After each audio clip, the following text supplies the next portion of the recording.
السلام علیکم ورحمۃ اللہ وبرکاتہ۔ کیسے ہیں آپ سبھی؟ امید ہے کہ آپ سبھی خیریت سے ہوں گے اور الحمدللہ کہ آپ لوگ جو ہیں اپنے سبق کی بہت اچھی طرح پریکٹس کر رہے ہیں ماشاءاللہ۔ تو چلیں پھر ہم اپنے سبق کی طرف آگے بڑھتے ہیں اور آج جانتے ہیں کہ آج آپ لوگوں کو کون سا سبق ملنا ہے اور آپ اور کتنا آگے بڑھنے والے ہیں۔ بسم اللہ الرحمن الرحیم۔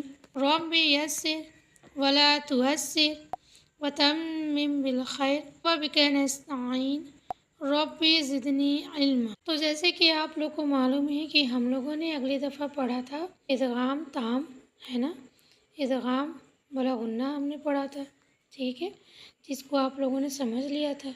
آج ہم لوگ اس سے آگے بڑھیں گے انشاءاللہ اور آج ہم پڑھیں گے ادغام نقاص، ٹھیک ہے، جسے ہم ادغام مال غنہ بھی کہتے ہیں، ٹھیک ہے۔ تو اسے جانیں کہ اس کا رولز، اس کا نیم کیا ہے۔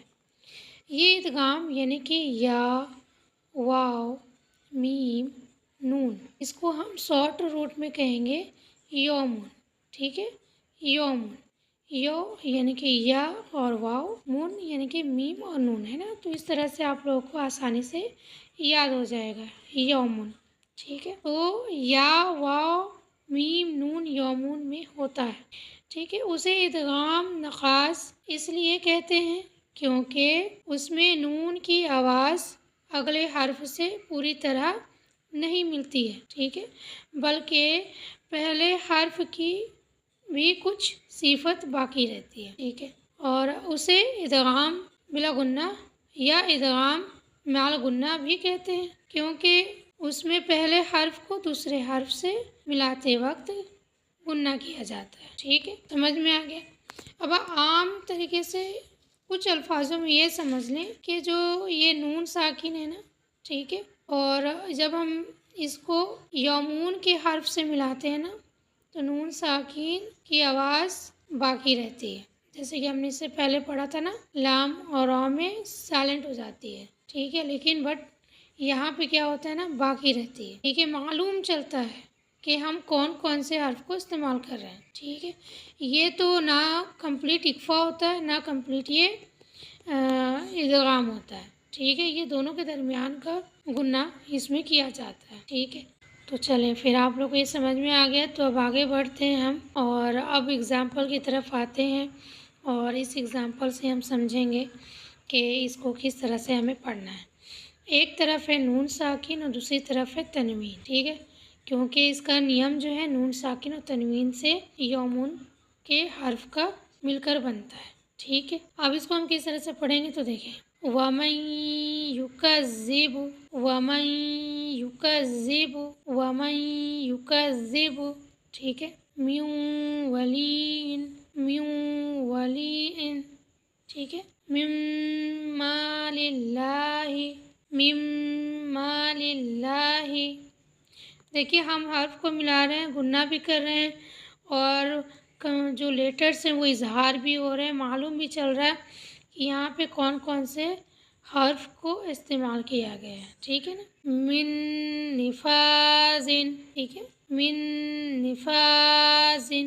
اب تنوین کا دیکھ لیتے ہیں، عین یشرب، عین یشرب، صیحۃ واحدۃ، صیحۃ واحدۃ، اجل مسمن، اجل مسمن، صالحا نؤتها، صالحا نؤتها، ٹھیک ہے۔ تو اس طرح سے ہم کیا کریں گے، اس کی پریکٹس کریں گے۔ تو آپ لوگوں کو سمجھ میں آ گیا کہ یہاں پہ کیا رولس ہے، نیم ہے کہ یہاں پہ تمام جو حرف استعمال کیے جا رہے ہیں وہ معلوم چل رہے ہیں اور نون ساکن اور تنوین کی آواز بھی معلوم چل رہی ہے کہ یہاں پہ استعمال کیا گیا ہے، ٹھیک ہے۔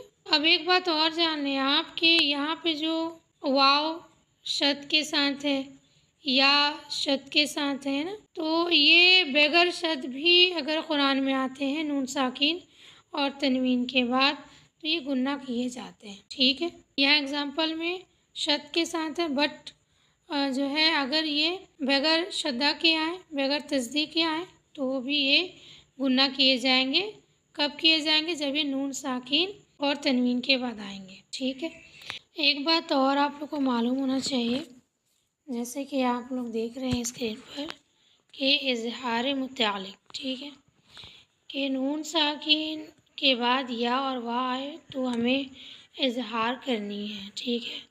تو اس کا نیم کیا ہے یہ ہم جانیں۔ جیسا کہ آپ قرآن پاک میں 4 الفاظ یعنی کہ دنیا، سنوانون، قنوانون اور بنیانون، ٹھیک ہے، یہ میں نے گنہ نہیں کیا یہاں پہ، کیوں نہیں کیا آگے پڑھیں گے، ٹھیک ہے۔ یہ 4 لفظ آپ کو ملیں گے، ٹھیک ہے، ایسے ہی لکھے ہوئے آئیں گے، ٹھیک ہے۔ تو نون ساکین کے بعد یا اور واو آئے ہیں، ٹھیک ہے، جو کہ حروف یر یعنی کہ یرملون میں سے ہیں، ٹھیک ہے، اور جن میں ادغام کا قاعدہ لگتا ہے، لیکن چنانچہ نون ساکین کے بعد یا اور واو ایک ہی کلمے میں آئے ہیں، ٹھیک ہے، اس لیے یہاں اظہار کر کے پڑھنا چاہیے۔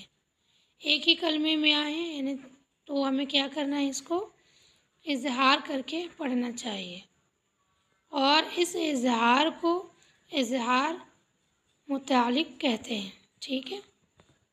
تو انشاءاللہ آپ لوگ کو سمجھ میں آ گیا ہوگا۔